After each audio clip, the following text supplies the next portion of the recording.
message. The future is not set.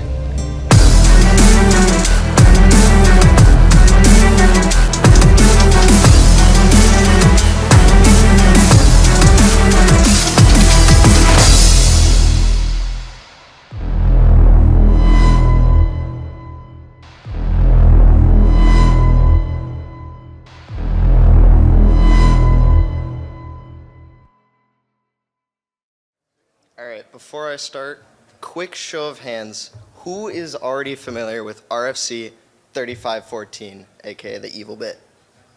Is anyone here at all familiar? Oh, my bad. I got it closer? Okay.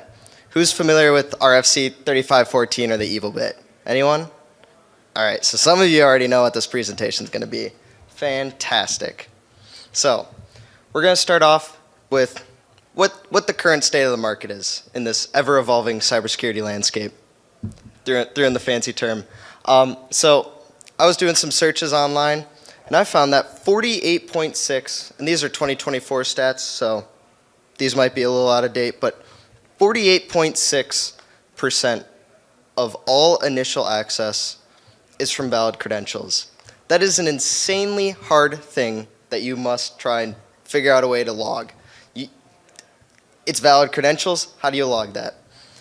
There's also a rise of click fix, or better known as basically the scammer telling you, run this command in command prompt. That's another very hard thing, but it's pretty easy. But the only problem is once they run it, that's like, then you got to do a bunch of back tracing, and that's another very hard thing to recover from. And then also a majority of victims are small, medium business, so they don't have a giant SOC team to help out.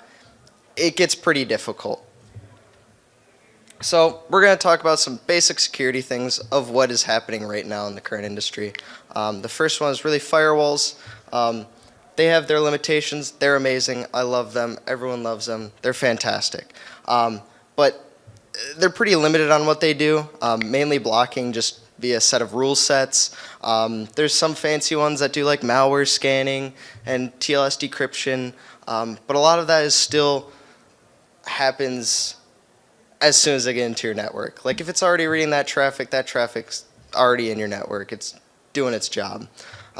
So once again, we're very reactive focused at the moment.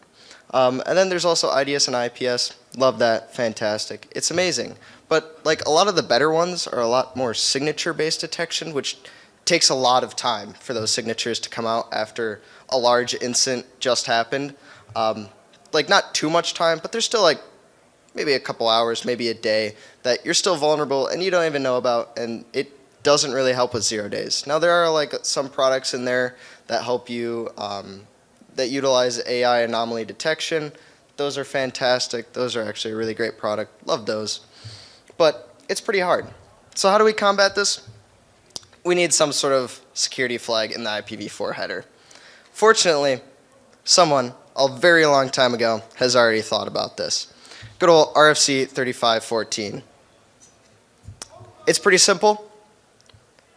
If the flag is off, the packet has zero evil intent. And if it's set, then it has evil intent. Boom. We got it. Really easily. So what does this look like? Well, first you have to set it.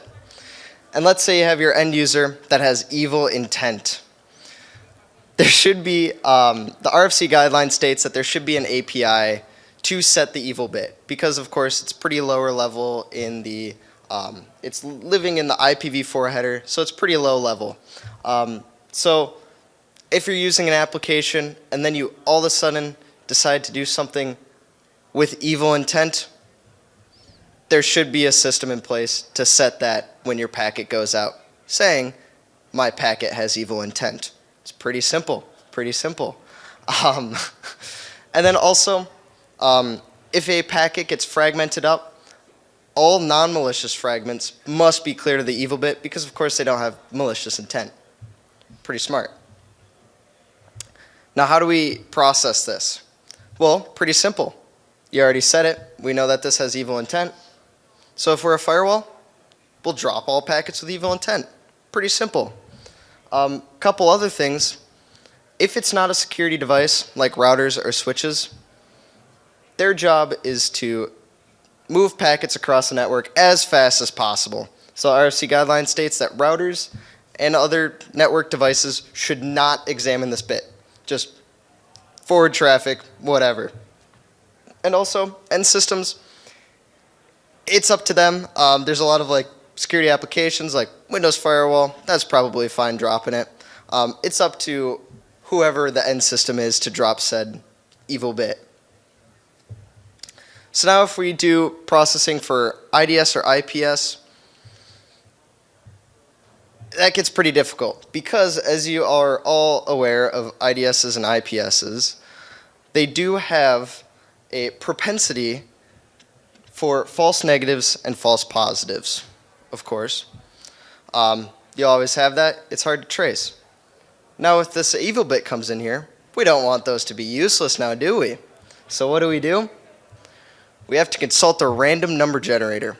We have to figure out if that packet actually has evil intent or not. So we must consult a random number generator to generate if it's a false positive or a false negative. Now, of course, the RFC guideline states that this may or may not be different values. So you could have two different random number generators depending on what kind of IDS or IPS you have.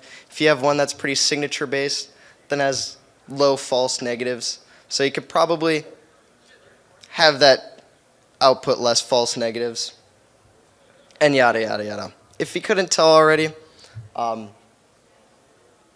this RFC guideline may or may not have happened yesterday? Whenever April 1st was, a long time ago. So don't take this presentation too seriously. Now this is my fun part. It's not very used widely, of course, because, well, it's an evil bit. It's hard and it's dumb for a hacker to say, hey, I have malicious intent. I should set this flag showing that I have malicious intent, because the job of a hacker is to not show that they have malicious intent.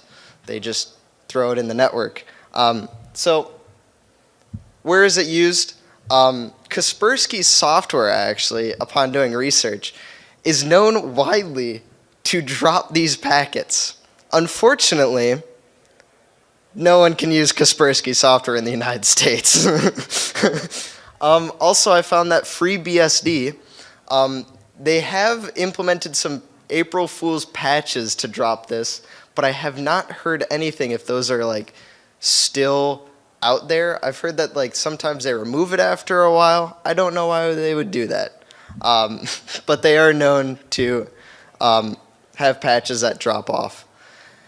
Surprisingly, after that, I haven't heard very much. I haven't done extensive testing on setting the evil bit to see if my packets get dropped or not because, well, some companies don't provide an API. They're not compliant. But that is pretty much all I have. It's not an in-depth presentation.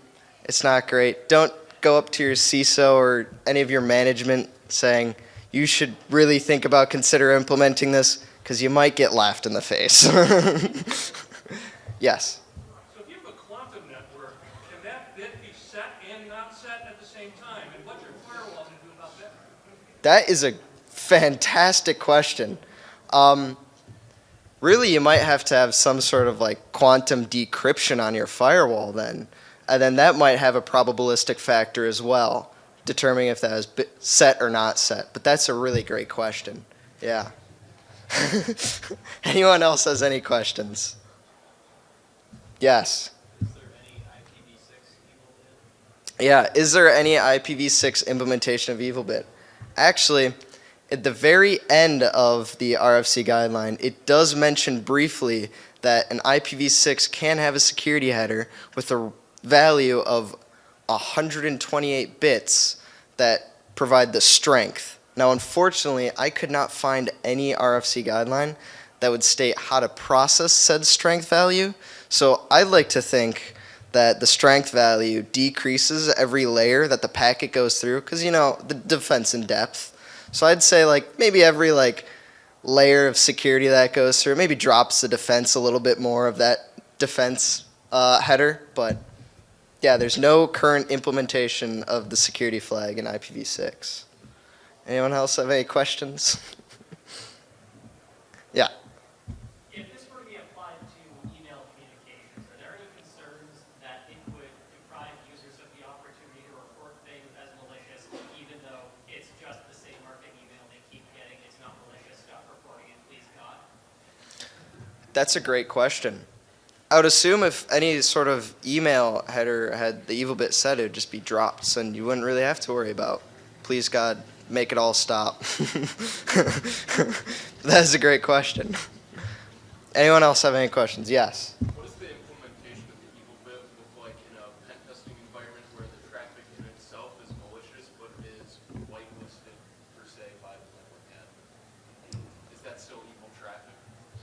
I would say yes, that is still evil traffic, though it is allowed evil traffic. If you're doing a penetration testing, you can drop the security down a little bit, I guess. But if you are doing a penetration testing, yes, that is still malicious. So I'd say that bit still has to be set because there is malicious intent for that. Even though it's for the greater good, there's still malicious intent to break systems. Anyone else? Otherwise, that's all I have for this presentation. Nice short presentation after lunch. Thank you.